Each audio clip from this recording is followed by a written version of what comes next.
bahwa pemutusan kontrak Chow Lutze tampaknya nggak ada harapan. Dan pilihan terburuknya mungkin adalah meninggalkan industri tersebut secara permanen. Hola everyone, I'm Sol Kim and welcome back to my YouTube channel. Yorobun yang lagi nonton, how are you today? Apakah dalam kondisi yang baik-baik saja? Aku harapkan seperti itu ya guys. Namun kalau kalian seandainya lagi dalam kondisi yang gak baik-baik aja, jangan menyerah, ayolah semangat. Fighting. By the way, jersey yang aku pakai kali ini adalah jersey dari Wildkind dan itu nggak endorse sama sekali. Ini tuh pure affiliate. Jadi aku beli sendiri dan kebetulan bisa affiliate, ya udah gitu, aku affiliate aja sekalian.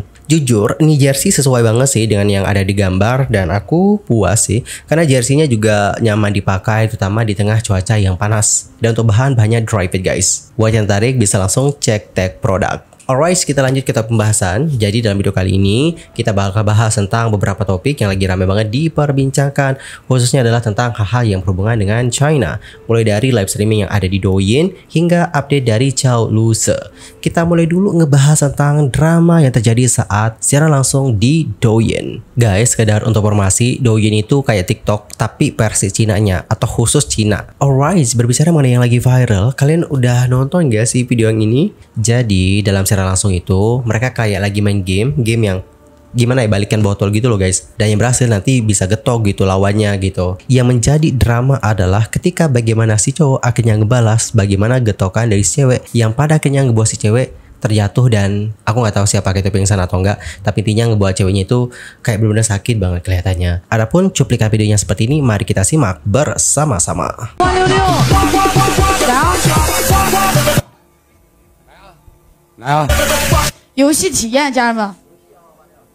Ini masih aman ya guys, masih aman nih. Oke. Masih aman terkendali. Wah, nggak ada yang berhasil nih ya. Oke. Nggak ada yang berhasil.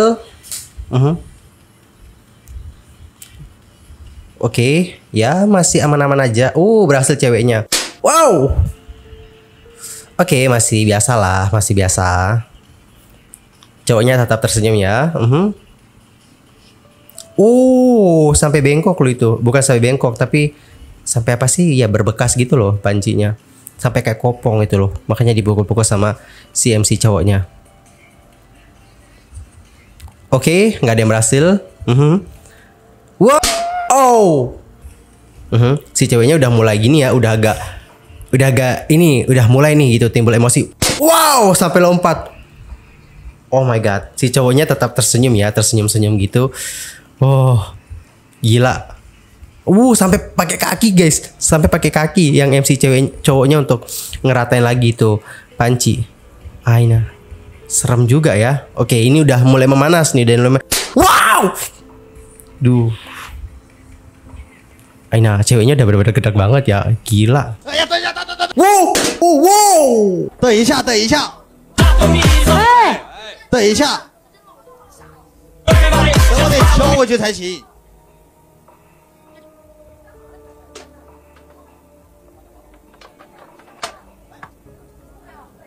Wow, jujur serem juga sih liatnya. Makanya guys, aku tuh agak kurang suka sih game-game seperti ini. Dan pada akhirnya ini pun lantas menjadi viral dan juga ramai banget diperbincangkan di kalangan para netizen. Beberapa netizen mengatakan bahwa seharusnya prianya itu nggak memukul si cewek dengan sekeras itu karena tenaga cewek sama tenaga cowok itu beda. Di sisi lain ada yang berkomentar bahwa inilah yang namanya kesetaraan gender. Ketika kalian memukul orang seperti itu, kalian juga mesti siap kalau kalian juga akan dibalas seperti itu.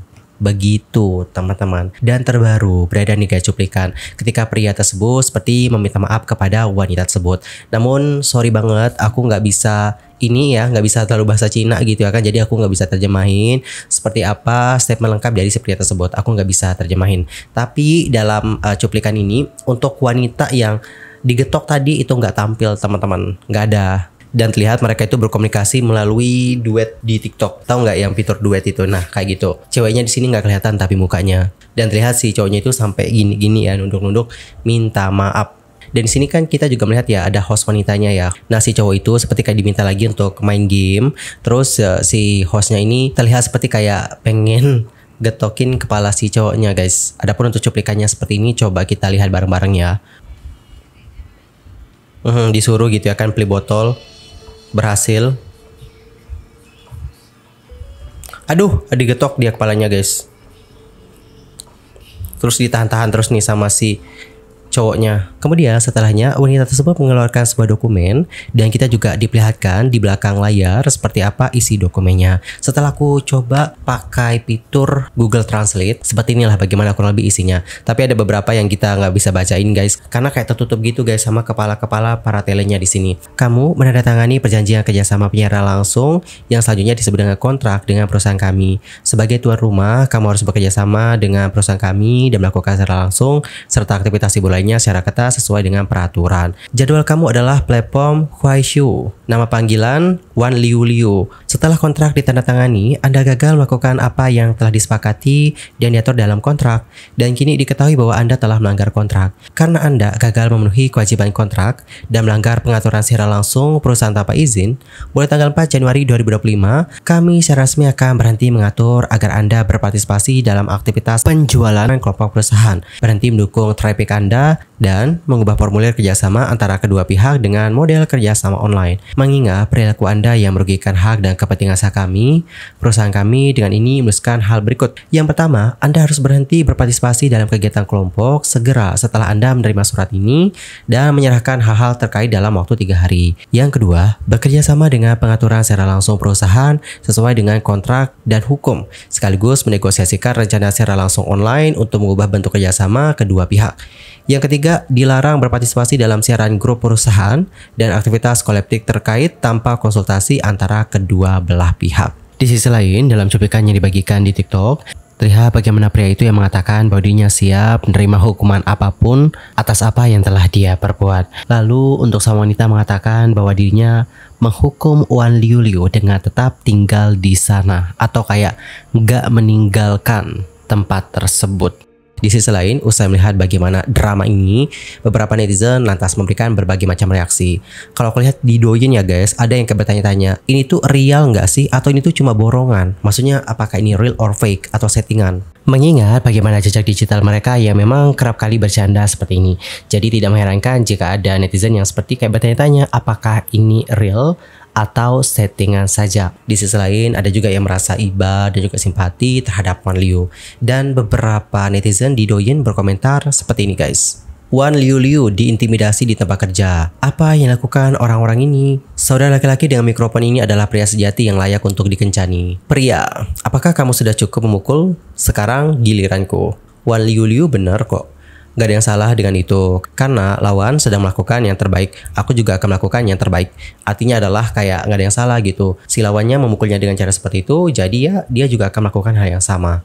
Dan guys, kalau kalian sendiri gimana nih komentarnya atas hal yang satu ini? Antar komen ya di kolom komentar. Kalau menurut aku secara pribadi ya, bukan cewek ataupun cowoknya yang salah, tapi gamenya emang udah salah, yang buat peraturan emang udah salah. Menurut aku, game-game seperti ini terlalu riskan teman-teman, apalagi yang namanya emosi dari seseorang ya, itu kadang nggak bisa ditebak gitu. Apalagi kalau orangnya dalam emosi yang buruk. Selain itu, yang paling aku sorot adalah alat untuk ngegetok. Itu apa ya namanya guys? Kenapa ya mereka itu nggak ngegetok, pakai alat yang lebih aman aja gitu, atau adalah gitu alat pelindung untuk kepala. So daripada kalian nyalahin si cewek atau si cowok, terutama nyalahin si Wan Liu Liu, lebih baik kalian itu perbaiki aja deh bagaimana game kalian, bagaimana peraturan kalian, bagaimana alat-alat yang dipakai dan sebagainya. Kalau menurut aku sih gitu ya guys.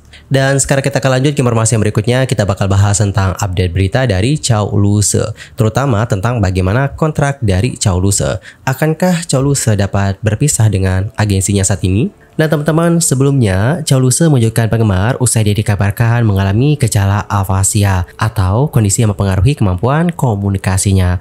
Kabar ini terkuak setelah tersebarnya foto-foto Chow Luse yang terlihat pucat dan lemah di kursi roda. Sang artis sendiri lantas mengungkapkan bahwa dia mengalami depresi sejak tahun 2019.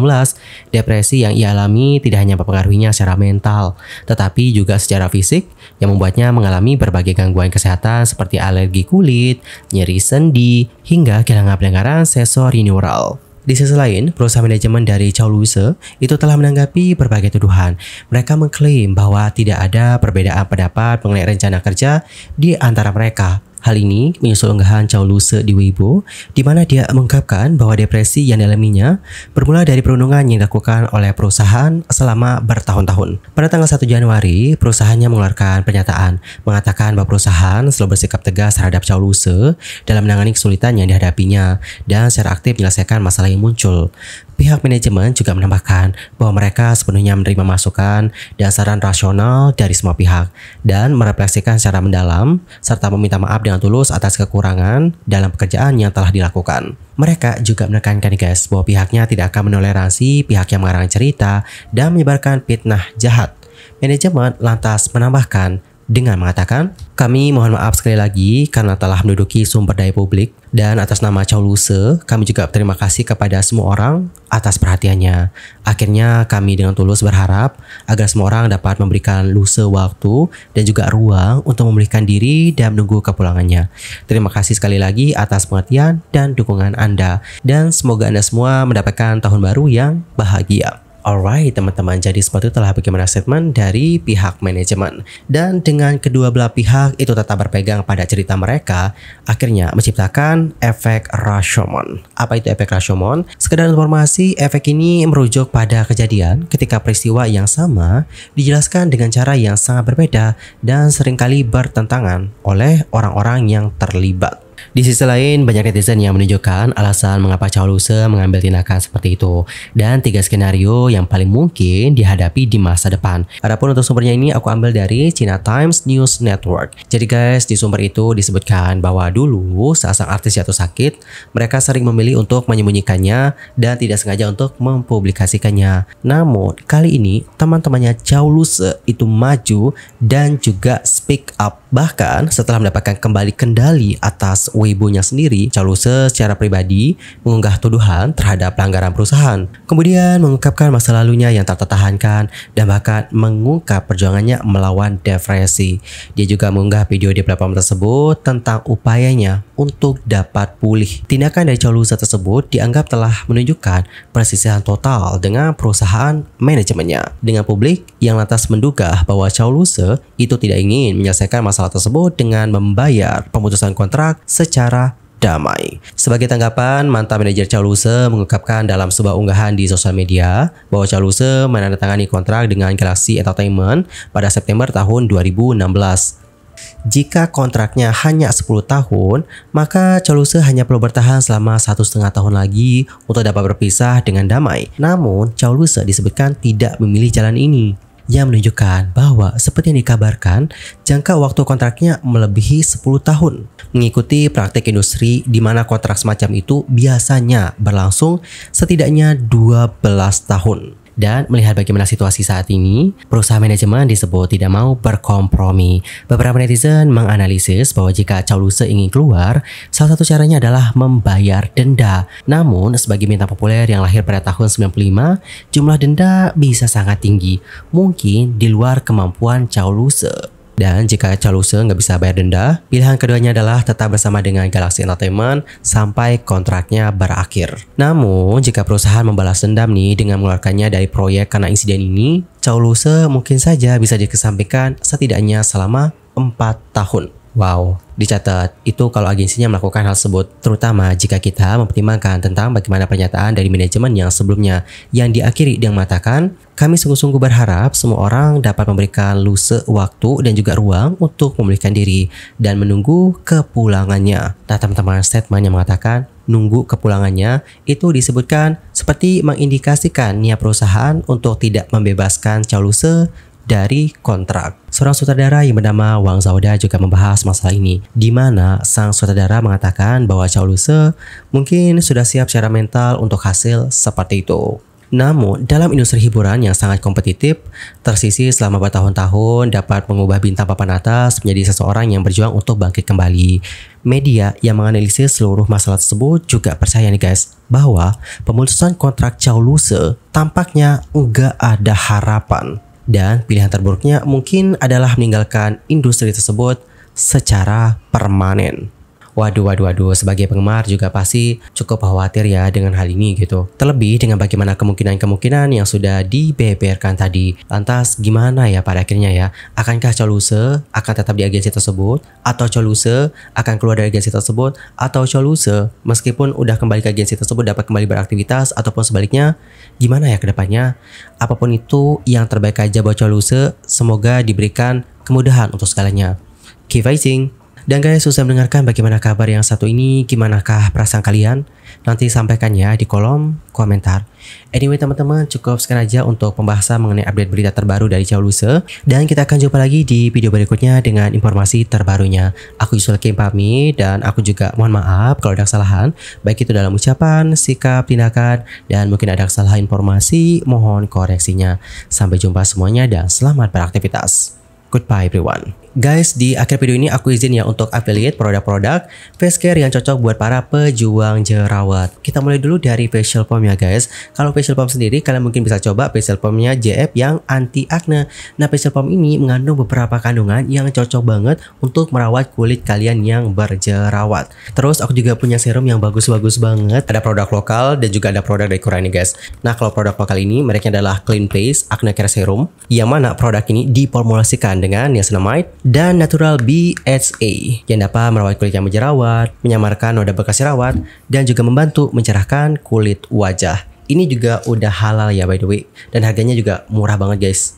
Nggak nyampe 30 ribuan, aku kemarin beli 20 ribuan. Kemarin pas aku lihat di diskon juga, itu sampai belasan ribuan doang loh harganya. Dan kalau produk yang Korea ini, mereknya adalah Rojukis ya guys, Rojukis Tea Tree Bija. Sama kayak produk ini juga ada kandungan niacinamide-nya. Jadi selain dapat merawat kulit yang berjerawat, memudarkan bekasnya, ini juga dapat mencerahkan wajah kalian. Dan untuk formasi ini juga udah halal ya dan BPOM. Kemudian kalian juga mungkin bisa pakai classicnya Glad to Glow yang Mugwort ini guys, yang warna hijau ya. Aku sendiri pas jerawatan kemarin aku rutin banget pakai ini, dan jujur saat aku pakai terasa adem gitu loh di wajah. Dan setelah aku pakai ini, jerawat aku juga lumayan cepat mengering sih guys. Oh ya, untuk formasi ini tuh mengandung salicylic acid, yang mana seperti yang ketahui kandungan ini memang dapat merawat kulit yang berjerawat. So gimana nih bosku, apakah tertarik untuk coba? Kalau tertarik kalian bisa cek tag produk.